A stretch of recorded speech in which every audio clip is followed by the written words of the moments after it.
In the ancient languages of the Horn of Africa, particularly in Tigrinya, the alphabet is not just a system of communication but a representation of cosmic forces. The first two sacred letters of the Ge'ez script, H, Ha, and L, Lay, carry profound spiritual significance. These letters, when understood in the context of divine geometry, reveal the architecture of creation itself.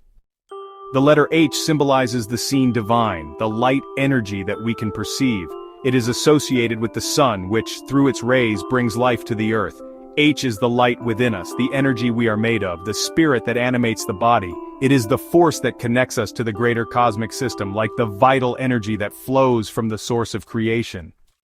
L, in contrast, represents the unseen divine, the divine force that operates beyond our physical perception. It is the hidden essence, the foundation of all creation, which we cannot see but can feel in our connection to the cosmos. L points downward in the Ge'ez alphabet, symbolizing how this divine energy reaches us from above, aligning with the vertical V shape of the sacred geometry of the universe. It is the unseen force guiding and shaping reality.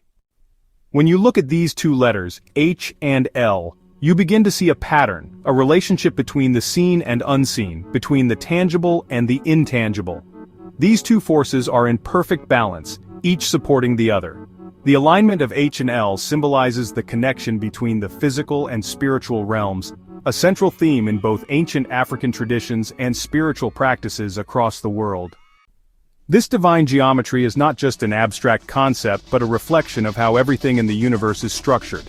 From the atoms that make up the smallest particles of matter to the stars that light up the night sky, everything follows a pattern of divine order. This is why sound, vibration, and rhythm are so essential to spiritual practices. They are the keys that unlock the hidden patterns of creation, guiding us to a deeper understanding and alignment with the universe. The V shape that you see in the letter L is no accident. It is a geometric symbol that represents the flow of divine energy, the connection between the seen and unseen worlds. This shape is seen everywhere in nature, from the formation of rivers, the arrangement of tree branches, to the paths that birds take during migration. The V shape represents the passage of energy, the way it flows from the divine to the earthly realm. This sacred geometry also aligns with the way we understand our existence. The body is a vessel that connects the material and spiritual realms. The heart, as discussed in Chapter 1, is where the alignment of the physical and spiritual occurs. When we say Kelbi, heart, we are not only referring to the organ but to the conscious heart, the point where the energy from H, light, and L, divine, converge.